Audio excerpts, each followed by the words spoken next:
The allegation is that India is funding Putin's war machine. Well, I don't think I would put it like that. There's no allegation per se. We buy 40% of their oil. Well, 1 minute. We buy 38% from there. We buy 30% from other places. You know something? You know how much oil we buy from the United States? Well, how is that not funding the war machine? $15 billion of energy we bought from the United States. As I said, we will buy from wherever we can. Our commitment is to the Indian consumer. By buying from Russia, we were helping the global economy stable prices. And therefore, we contributed to global stability in oil prices. एक European union जो है उसने India के ऊपर sanctions लगा दी हैं और India की जो गवर्नमेंट है वो इस पे बहुत सख्त एक्शन लेके बैठी हुई है। अब वो पूरी साहब जो उनके ऑयल मिनिस्टर है वो कहते हैं जिसने जो करना है कर ले, हम इसमें कोई चीज बर्दाश्त नहीं करेंगे। नहीं, सैंक्शंस कैसे आपके ऊपर आ सकती हैं? मैं ये कह रहा हूं वो इंडिविजुअल सैंक्शंस है। मिनिस्टर साहब ने, हरदीप सिंह पुरी साहब ने उसको स्टेटमेंट दे दिया कि हम इंडिविजुअल सैंक्शंस को नहीं मानते। The only sanctions that we recognize and respect is United Nation sanction. ये तो ईयू का सैंक्शन है, नेटो बेस्ड। अभी देखिए ये कितना बड़ा फ्रॉड है, कितना बड़ा छलावा है। भारत की उंगली दिखाते हैं ये लोग, पॉइंट आउट करते हैं इंडिया को कि आप लोग रूस का तेल खरीद रहे हैं। भाई साहब आपने बहुत गलत काम कर दिया और खुद हमसे ज्यादा तेल खरीद रहे हैं रूस से, पहली चीज। और दूसरी चीज, जितना ये कहते हैं कि हमने जेलेंस्की को पैसा दिया, हमने यूक्रेन को पैसा दिया, मदद करी, उससे कहीं ज्यादा पैसा, जेलेंस्की से कहीं ज्यादा पैसा पुतिन को दे रहे हैं। और ये बात ढकी छुपी है, किसी से डिस्कस नहीं कर रही है। यानी कि रशिया को सैंक्शन करना है तो भारत को सैंक्शन कर दिया। रशिया की जो रिफाइनरी है भैया उसको आपने सैंक्शन क्यों नहीं किया? हमें कर दिया। सिर्फ इसलिए कि जब इनको पिछले 2-3 साल से जब तेल चाहिए था, रशिया के ऊपर सैंक्शन था, तो भारत से तेल लेते रहे। लेकिन अब जब पेट भर गया है क्योंकि अमेरिका ने वहां पर तेल देना शुरू कर दिया, तो अब हमारा तेल निकालना बंद कर दिया है। इस ट्रेलर का मतलब यह है कि वो समझते हैं कि जनाब हमें हर कीमत के ऊपर अपनी जो सिक्योरिटी है उसको, एनर्जी सिक्योरिटी को हमें सिक्योर रखना है। और मेरा नहीं ख्याल इस पे जो इंडियंस हैं वो कॉम्प्रोमाइज करेंगे। क्या यूरोपियन यूनियन के रशिया से जो गैस आते हैं वो जीरो हो चुका है? क्या यूरोपियन यूनियन जो है वो रशिया से किसी तरीके की कोई एनर्जी डील नहीं कर रहा? अब पता लग रहा है कि ये तो बहुत बड़े चोर हैं ईयू वाले। 25.4 अरब डॉलर रूस का तेल खरीदा इन लोगों ने, पुतिन को दिए 25.4 अरब तेल के एवज में, जेलेंस्की को 21.69 बिलियन। तो पुतिन को ज्यादा पैसा दे रहे हैं, जेलेंस्की को कम दे रहे हैं, लेकिन उंगली किसकी ओर पॉइंट करनी है? भारत की ओर, कि भैया तुम लोग गलत काम कर रहे हो। अरे भाई अगर इतनी मोरालिटी थी, जब चरम सीमा के ऊपर ये युद्ध था, आप रशिया से गैस क्यों खरीदते रहे?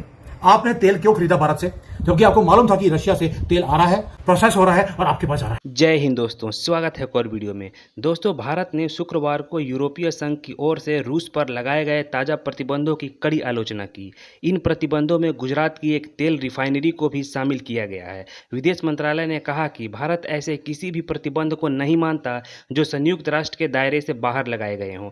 ईयू का यह 14वां प्रतिबंध पैकेज रूस की आमदनी को रोकने के मकसद से लगाया गया है। इस बार पहली बार भारत की एक रिफाइनरी को भी निशाना बनाया गया है। 2 करोड़ टन प्रति वर्ष क्षमता वाली यह रिफाइनरी गुजरात के वाडिनार में है, जिसे नायरा एनर्जी चलाती है। इसमें रूस की कंपनी रोसनेट की करीब 49.13% हिस्सेदारी है। विदेश मंत्रालय के प्रवक्ता रणधीर जायसवाल ने कहा, हमने ईयू के नए प्रतिबंधों को देखा है। भारत किसी भी एक तरफा प्रतिबंध को नहीं मानता। हम जिम्मेदारी से अपने कानूनी कर्तव्यों का पालन करते हैं। इन प्रतिबंधों के चलते नायरा एनर्जी यूरोप को डीजल और पेट्रोल के जैसे तेल उत्पाद भेजने में दिक्कत झेल सकती है। इस पर भारत ने साफ कहा कि देश के लोगों को तेल गैस देना सरकार की प्राथमिकता है और इसमें कोई दोहरा मापदंड नहीं होना चाहिए। जायसवाल ने कहा, भारत की सरकार के लिए एनर्जी सिक्योरिटी सबसे जरूरी है ताकि नागरिकों की बुनियादी जरूरतें पूरी हो सके। ऊर्जा व्यापार में निष्पक्षता होनी चाहिए। आखिर वो दिन आ ही गया जब ईयू ने, यानी कि यूरोपियन यूनियन ने, भारत की एक कंपनी पे सैंक्शंस लगा दिए।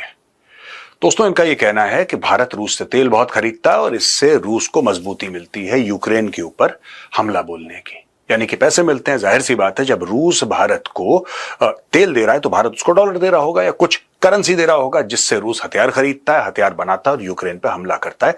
ऐसा ईयू का मानना है। तो चलिए आज हम you turns and double standards के बारे में बात करते हैं। पीछे स्नेक्स एंड लैडर्स हैं और पूरी दुनिया ऐसी ही है।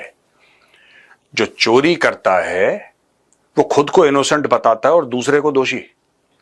आज चलिए ईयू की पोल खोलते हैं। दोस्तों, NATO chief targets India for buying Russian oil, but the money Europe wires to Putin exceeds Ukraine aid. अब ये देखिए, ये कितना बड़ा फ्रॉड है, कितना बड़ा छलावा है। भारत की ओर उंगली दिखाते हैं ये लोग, पॉइंट आउट करते हैं इंडिया को कि आप लोग रूस का तेल खरीद रहे हैं, भाई साहब आपने बहुत गलत काम कर दिया, और खुद हमसे ज्यादा तेल खरीद रहे हैं रूस से, पहली चीज। और दूसरी चीज, जितना ये कहते हैं कि हमने जेलेंस्की को पैसा दिया, हमने यूक्रेन को पैसा दिया, मदद करी, उससे कहीं ज्यादा पैसा, जेलेंस्की से कहीं ज्यादा पैसा पुतिन को दे रहे हैं। और ये बात ढकी छुपी है, किसी से डिस्कस नहीं कर रही है। अब पता लग रहा है कि ये तो बहुत बड़े चोर हैं ईयू वाले। ये देखिए, even as NATO chief Mark Rutte has warned India, China and Brazil about the purchase of Russian oil, the fact remains that European nations, 29 of 32 NATO members are from Europe, have given more money for energy imports than they have given Ukraine in aid. Since the Russian invasion of Ukraine in 2022, India has ramped up the purchase of discounted Russian oil as Russian energy exports are central to the country's economy. Western leaders and commentators have frequently criticized India. ठीक है जी, ये story आप समझ गए। अब देखिए, 2024 EU members bought euro 21.9 billion, यानी कि तकरीबन 25.4 अरब डॉलर रूस का तेल खरीदा इन लोगों ने।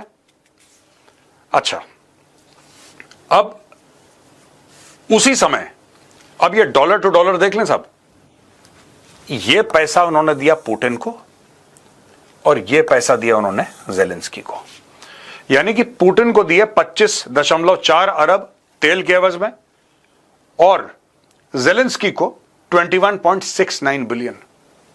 तो पुतिन को ज्यादा पैसा दे रहे हैं, जेलेंस्की को कम दे रहे हैं, लेकिन उंगली किसकी ओर पॉइंट करनी है? भारत की ओर, कि भैया तुम लोग गलत काम कर रहे हो। यूरोपियन यूनियन जो है उसने इंडिया के ऊपर सैंक्शंस लगा दी हैं और इंडिया की जो गवर्नमेंट है वो इस पे बहुत सख्त एक्शन लेके बैठी हुई है। MEA, ministry of external affairs of India, ने ये कहा है कि हम ये जो यूनिलैटरल सैंक्शंस हैं इसको हम सब्सक्राइब नहीं करते।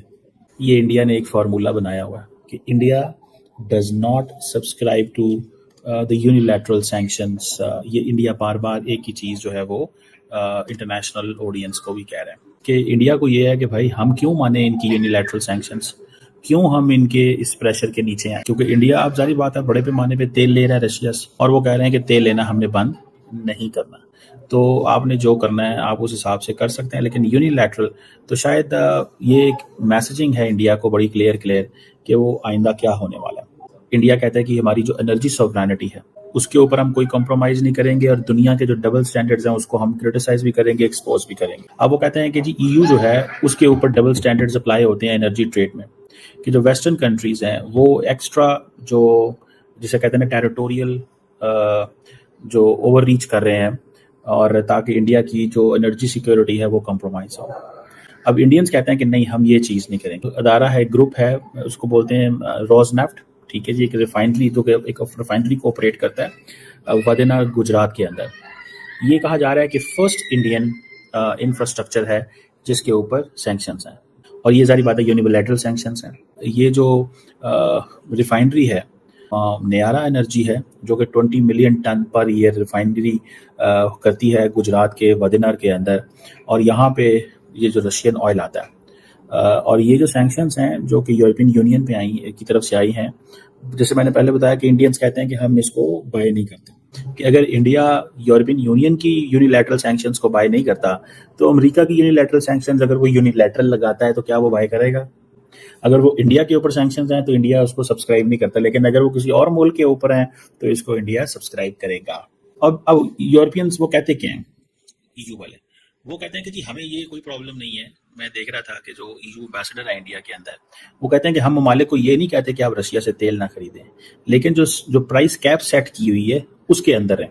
अब इंडिया, आपको पता है, इस वक्त दुनिया का सबसे बड़ा रशिया का ऑयल एनर्जी इंपोर्टर है, तो आप यहीं से अंदाजा लगा लें कि कितना ज्यादा वो फायदा हो रहा है। इंडिया अपना 38% ऑयल रशिया से लेता है, बाकी इराक से इधर उधर से वो लेते हैं। अब वो पूरी साहब जो उनके ऑयल मिनिस्टर है वो कहते हैं जिसने जो करना है कर ले, हम इसमें कोई चीज बर्दाश्त नहीं करेंगे।